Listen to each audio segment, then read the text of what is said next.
नमस्कार दोस्तों, ये गेहूं की हरीती माँ। ये वो गेहूं है जहां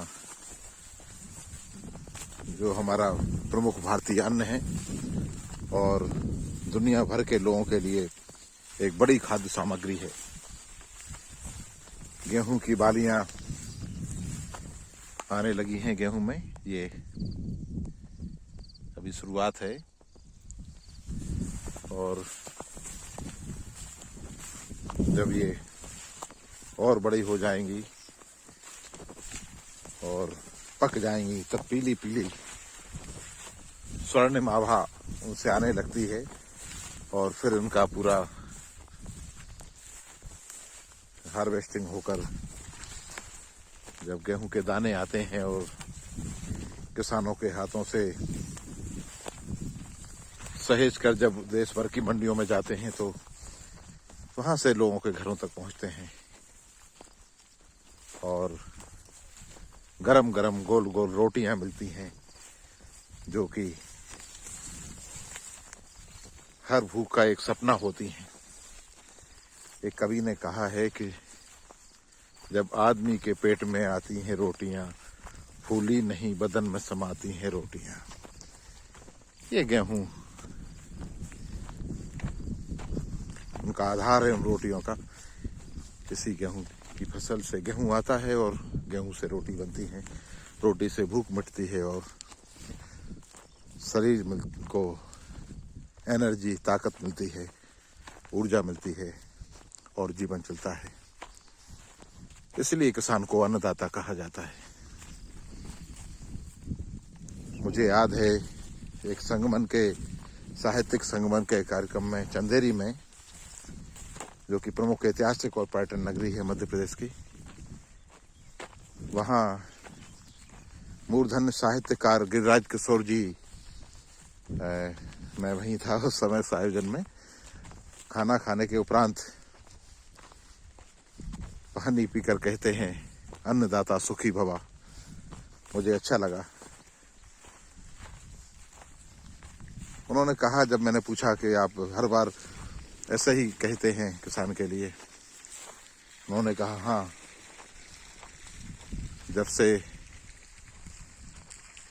वो कहते हैं कि बचपन से हमारे पिताजी ऐसे ही करते थे और भी पूर्वज, क्योंकि हम उस अन्नदाता के ऋणी हैं जो हमारा पेट भरता है।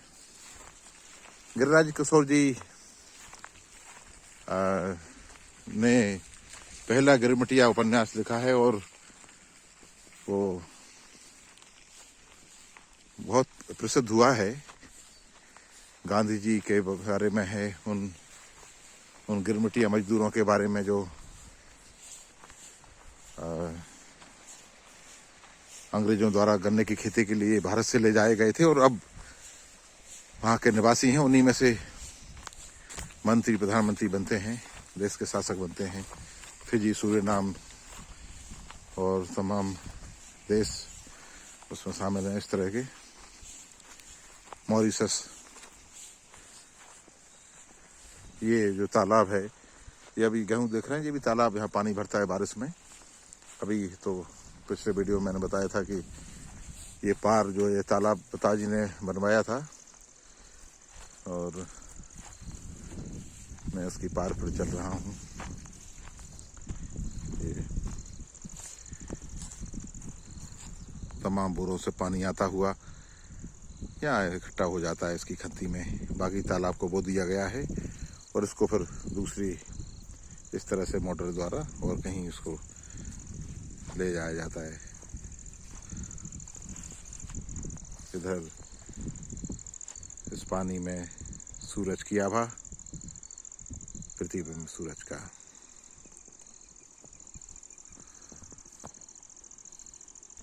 ये सूर्य ये तालाब में इस तरह से प्रतिबिंबित होते हुए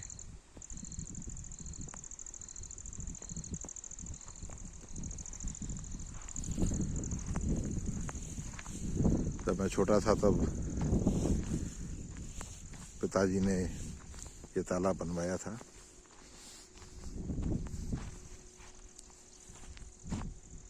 ये आप गेहूँ देख रहे हैं और उसके ऊपर चना, बहुत दूर तक, यहाँ तक और इससे भी आगे। ये यहाँ पानी भरता है, यहाँ तक पानी भर जाता है इस तालाब में। ये पूरा इधर यहाँ तक, ये सब सरसों का जो किनारा देख रहे हैं, यहाँ भी पानी भर जाता है बारिश में। और ये फसलों में लगकर फिर तालाब खाली होता है तो बाद में बोनी होती है। पहली बार इस बार जल्दी इस टाइम पे इसलिए बोनी हो गई क्योंकि सूखा पड़ा है और ये पूरा तालाब सूखा पड़ा रह गया। तो ये खंती में पानी इकट्ठा किया जा रहा है। ये लाइन इधर से पानी एक दूसरे खेत में जाता हुआ, ये कोई बड़े अच्छे फूल हैं, कोई वनस्पति है जो खरपतवार की तरह उगी है, लेकिन बहुत सुंदर फूल है। इसका नाम मुझे नहीं मालूम। ये बहुत इसमें पीलापन और गुलाबी बड़े सुंदर रंग है इसमें हैं। तो देखिए बहुत सुंदर दिखाई दे रहे हैं। इधर खजूर और बबूल के पेड़ हैं।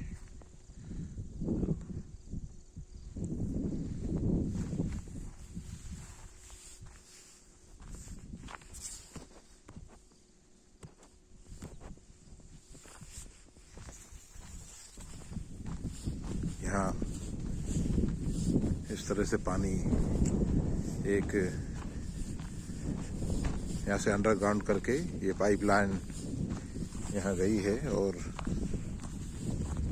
इस तरह से यहाँ से अंडरग्राउंड जाके सुदूर इधर जो मैं बता रहा हूँ उधर, हाँ ये पेड़ जो दिख रहा है, ये वाला, ये छोटा सा बीच में, ये खेत की मेड़ पर वहाँ पानी जाना है।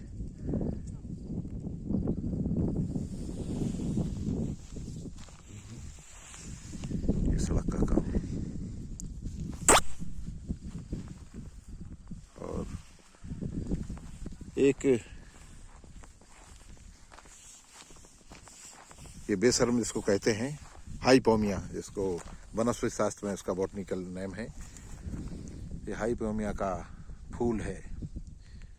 ये तमाम फूल इसमें लगे हुए हैं। ये कहीं भी इसका एक टुकड़ा भी गिर जाए तो उससे ये उगाती है और इतनी ज़्यादा इसको क्या कहें, बेशर्म नाम है इसका, हिंदी में शुद्ध भाषा में कहा जाता है।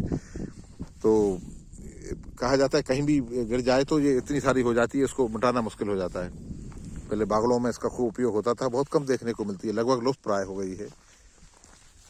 पहले बहुत थी ये, लेकिन यहाँ कभी कभी कहीं कहीं मिलती है। और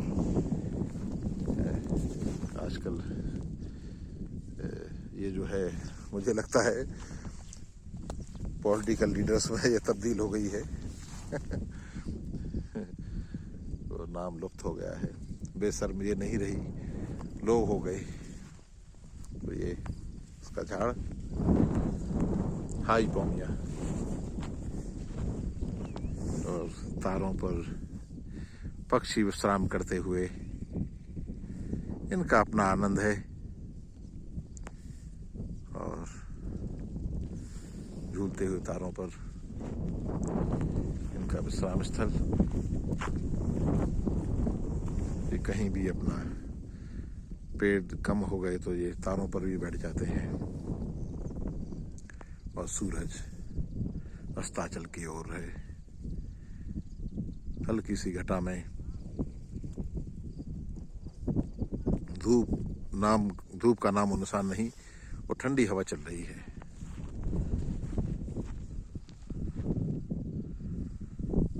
बहुत बहुत धन्यवाद दोस्तों।